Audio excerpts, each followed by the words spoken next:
नमस्कार दोस्तों, मैं अविनाश कुमार एजुकेशन वाला में आपका फिर स्वागत करता हूं और आशा करता हूं कि आप सभी लोग अपनी पढ़ाई पूरी मेहनत और लगन के साथ कर रहे होंगे। दोस्तों, मैं फिर हाजिर हूं अपनी वीडियो को लेकर।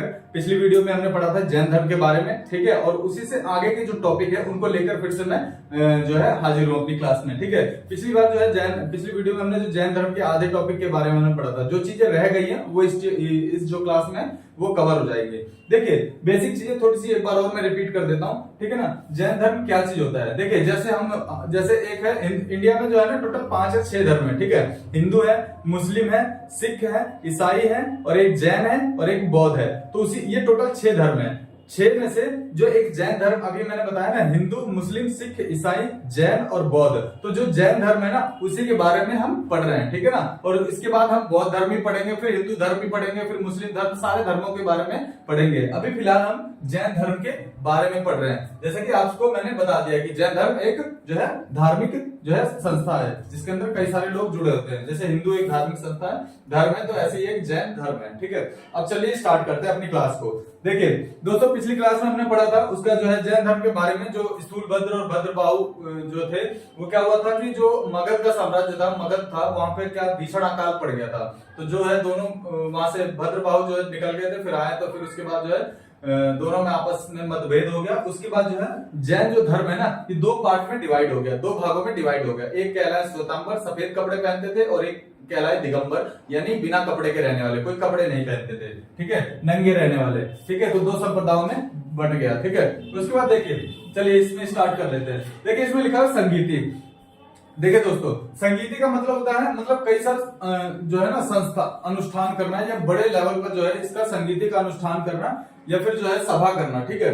तो जो जैन धर्म है ना उसके अंदर दो संगीतियां हुई है, ठीक है, 2 सभाएं हुई है, 2 संगीतियां हुई है। और वो संगीतियां कौन कौन सी हुई है? देखिए, एक सबसे पहली संगीति हुई ना 300 ईसा पूर्व, ठीक है। सबसे पहली जो संगीति हुई है वो 300 ईसा पूर्व में हुई है, ठीक है, 300 ईसा पूर्व में हुई है। और ये कहां पे हुई है? तो दोस्तों ये हुई है पाटलिपुत्र में, ठीक है। ये जो हुई है ना, ये पाटलिपुत्र में हुई है, ठीक है, पाटलिपुत्र। पाटलिपुत्र का मतलब है, उस टाइम पाटलिपुत्र कहते थे, अभी जिसे हम पटना कहते हैं ना, उसका पुराना नाम पाटलिपुत्र था, ठीक है दोस्तों। पाटलिपुत्र उसका पुराना नाम था। तो पटना में यानी पाटलिपुत्र में सबसे पहली जो इसकी क्या हुई थी? सबसे पहली इसकी सभा हुई थी या समिति हुई थी। सबसे पहली जैन धर्म की समिति 300 ईसा पूर्व में पाटलिपुत्र में हुई थी, ठीक है। और इसके अध्यक्ष कौन थे? सिर्फ 3 ही चीजें पूछा जाता है, ठीक है। एक तो कब हुई थी, एक कहां हुई थी, और एक उसका अध्यक्ष कौन था। बस ये 3 चीज याद रखना। तो कब हुई थी? 300 ईसा पूर्व में। कहां हुई थी? पटना यानी पाटलिपुत्र में। और इसके अध्यक्ष कौन थे? तो अध्यक्ष थे स्थूलभद्र। कौन थे दोस्त? स्थूलभद्र थे, ठीक है। इतना ध्यान रख लेना। ये पहली संगीति थी। उसके बाद दूसरी कौन सी है? देखिए, टोटल सिर्फ 2 ही संगीति हुई है, ठीक है ना। पहली तो मैंने बता दिया है, पहली तो ये संगीति हुई है, और दूसरी जो संगीति हुई है वो कब हुई है? ये हुई थी ईसा पूर्व में, 300 ईसा पूर्व में। और दूसरी संगीति हुई थी 512 ईस्वी में। ईसा पूर्व नहीं है दोस्तों, ये ईस्वी है सिर्फ। यानी यहां से यहां तक अगर हम गैप जोड़ेंगे तो लगभग 800 साल बाद, लगभग 800 साल बाद जो दूसरी संगीति हुई थी। और ये कहां हुई थी? तो ये वल्लभी में हुई थी, वल्लभी, ठीक है। वल्लभी जिसे कहते हैं, उसे कहते हैं गुजरात। आज का जो गुजरात है उसे पहले वल्लभी कहते थे, ठीक है, वल्लभी हुई थी। और इसके जो है कौन थे? इसके जो अध्यक्ष कौन थे? ठीक है, इसके अध्यक्ष थे क्षमा श्रवण, ठीक है दोस्तों, क्षमा, ठीक है, क्षमा श्रवण, ठीक है, इसके अध्यक्ष थे। तो दोनों जो संगीतियों की डिटेल वाइज मैंने चर्चा बता दी है, इससे बाहर कुछ नहीं आने वाला एग्जाम में, ठीक है। देखिए, पहले से एक बार और मैं रिपीट कर देता हूं। पहली संगीति जो हुई थी 300 ईसा पूर्व में हुई थी। कहां पे हुई थी? पाटलिपुत्र में हुई थी। और अध्यक्ष कौन थे? स्थूलभद्र थे। दूसरी जो संगीति हुई थी 512 ईस्वी में हुई थी। कहां हुई थी? वल्लभी में हुई थी, यानी गुजरात में। और इसके अध्यक्ष कौन थे? क्षमा श्रवण थे, ठीक है, क्षमा श्रवण थे इसके अध्यक्ष थे, ठीक है दोस्तों। उसके बाद देखते हैं, ये दोनों हमने देख ली संगीतियों के बारे में, ठीक है। उसके बाद जो है नेक्स्ट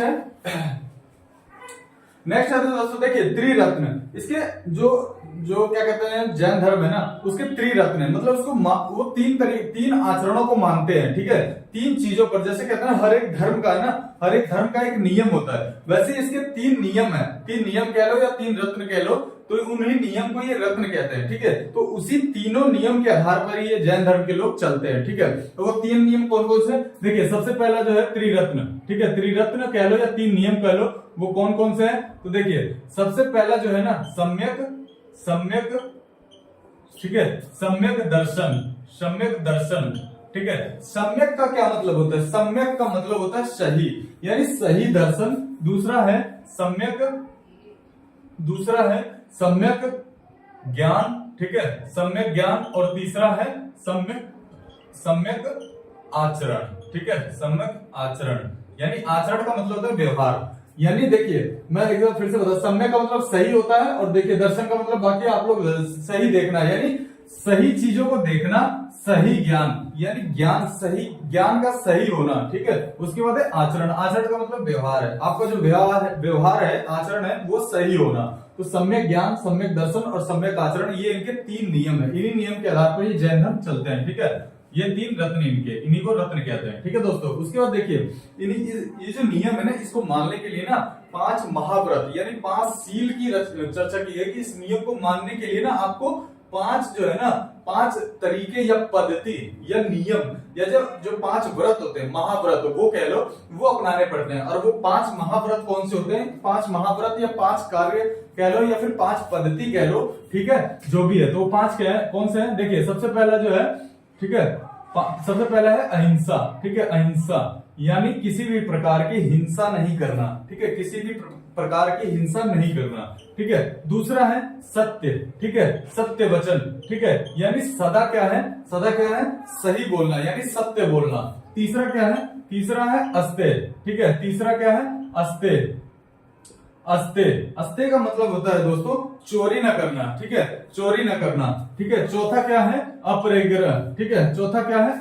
अपरिग्रह, ठीक है। अपरिग्रह का मतलब होता है संपत्ति नहीं रखना, किसी भी प्रकार की संपत्ति नहीं रखना, ठीक है। और 5वां क्या है? ब्रह्मचर्य, ठीक है, ब्रह्मचर्य, ठीक है, यानी ब्रह्मचर्य का पालन करना, ब्रह्मचर्य का पालन करना, मोह माया से दूर रहना, ठीक है दोस्तों। ये 5 प्रकार के व्रत है। सबसे पहला है अहिंसा यानी हिंसा नहीं करना, उसके बाद है सत्य वचन यानी सत्य बोलना, उसके बाद है अस्तेय यानी चोरी नहीं करना, उसके बाद है अपरिग्रह, इसका मतलब होता है धन संपत्ति नहीं रखना, ठीक है। उसके बाद है ब्रह्मचर्य, ब्रह्मचर्य का मतलब है ब्रह्मचर्य का पालन करना और जो है कि मोह माया इन सबसे दूर रहना, ठीक है, अपने को दूर रखना, ठीक है। उसके बाद देखिए नेक्स्ट है उसका, देखिए ईश्वर, इसमें जो है जैन धर्म में क्या है दोस्तों, जैन धर्म के लोग जो है ना, वो हम लोग जैसे हिंदू धर्म के लोग है ना या मुस्लिम धर्म के लोग हैं, ये लोग ईश्वर को मानते हैं, भगवान को मानते हैं। लेकिन जैन धर्म एक ऐसा धर्म था, एक ऐसा धर्म है जिसमें ईश्वर की मान्यता नहीं है। जैन धर्म ईश्वर को नहीं मानते हैं, ठीक है, ईश्वर को,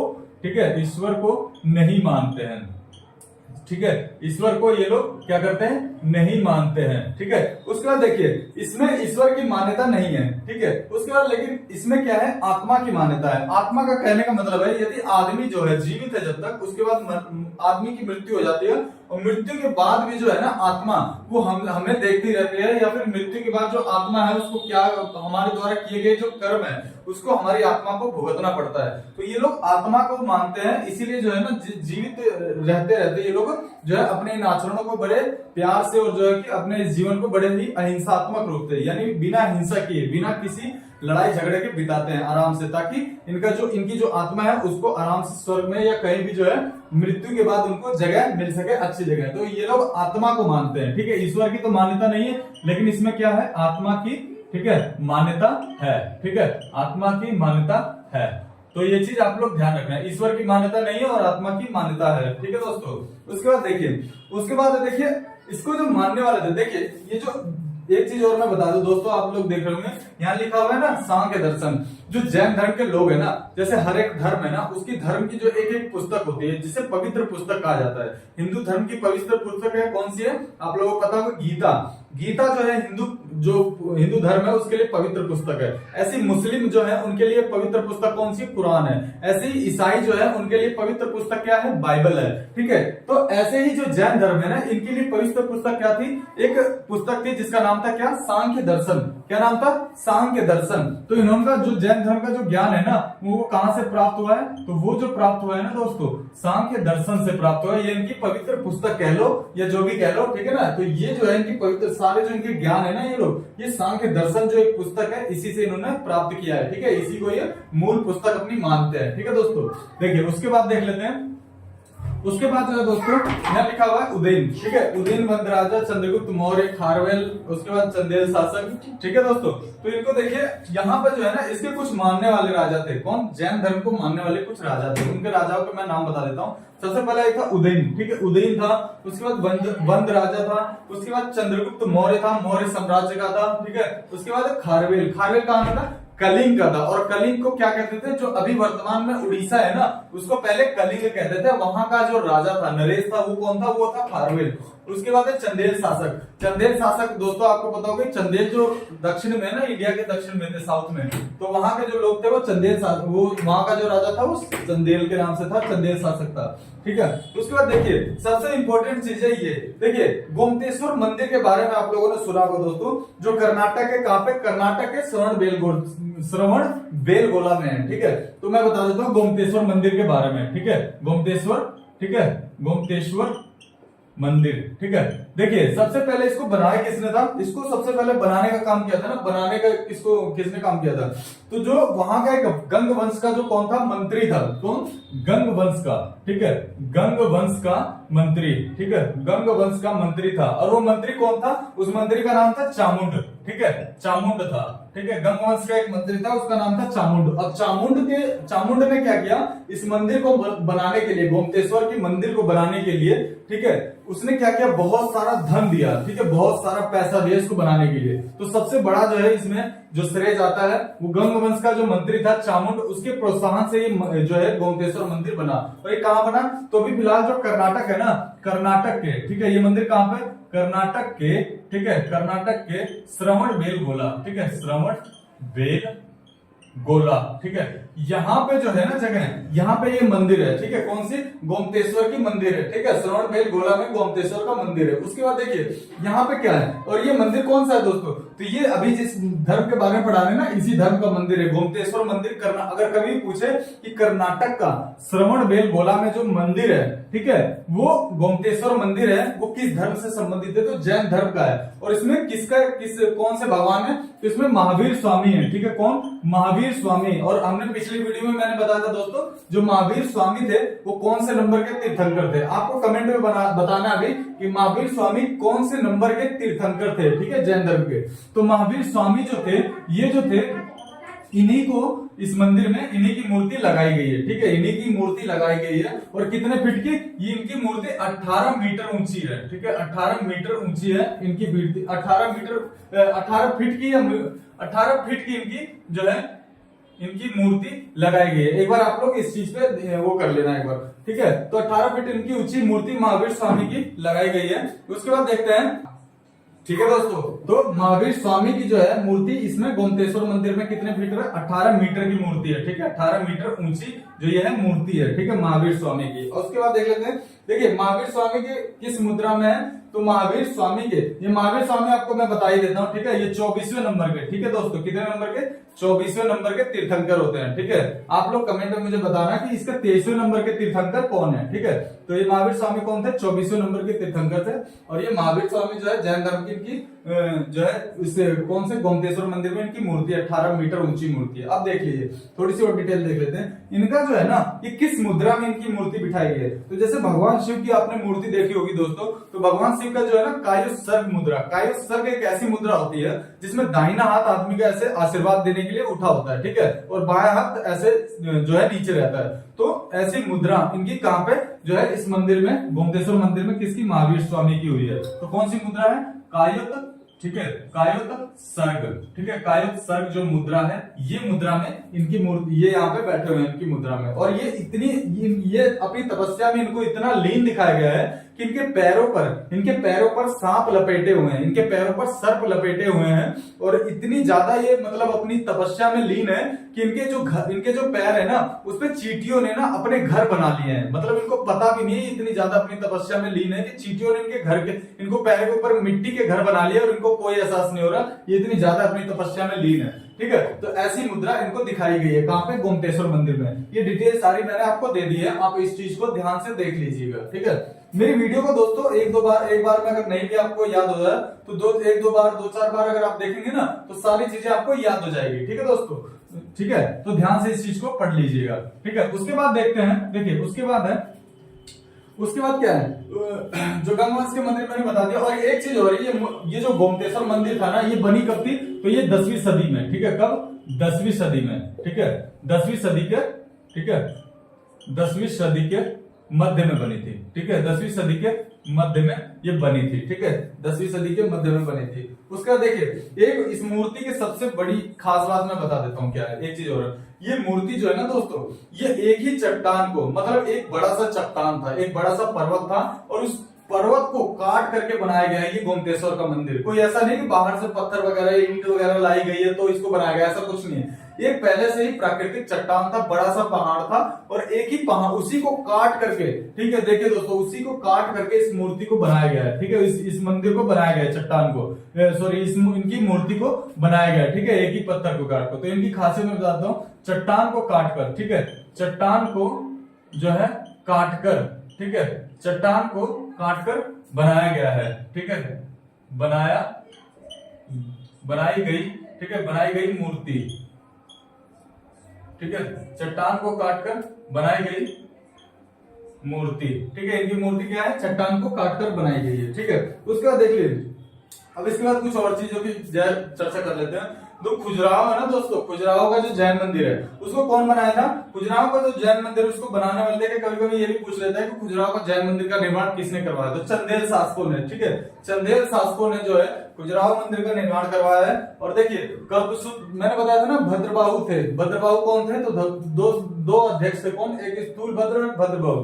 तो कल्पसूत्र एक ऐसी किताब है, कल्पसूत्र एक किताब है, ठीक है, जिसकी रचयिता कौन है, जिसके रचयिता जो है दोस्तों, वो कौन है, भद्रबाहु है, ठीक है, भद्रबाहु है, ठीक है। और कल्पसूत्र में, ठीक है दोस्तों, कल्पसूत्र में जितने भी क्या है, जितने जो तीर्थंकर हुए हैं, इन सबके क्या है, जीवन चरित है, ठीक है, जीवन चरित है। तो तीर्थंकरों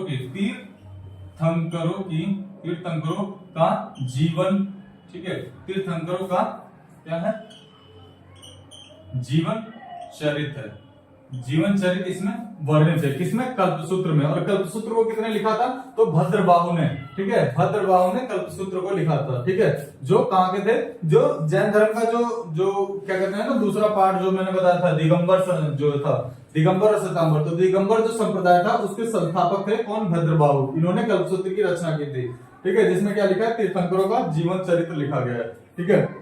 उसके बाद देखिए, अब देख लेते हैं, देखिए दोस्तों, टोटल कुछ जो इम्पोर्टेंट है ना, जो तीर्थंकर है उनके नाम मैं लिखवा देता हूं आपके, ठीक है, तीर्थंकर जो इम्पोर्टेंट है, जिनके नाम डायरेक्टली पूछ लेता है, उनको मैं लिखवा देता हूं। देखिए, सबसे पहले जो तीर्थंकर थे वो कौन थे, सबसे पहले थे ऋषभ देव, ठीक है, कौन थे, ऋषभ देव थे, ठीक है, सबसे पहले ऋषभ देव थे।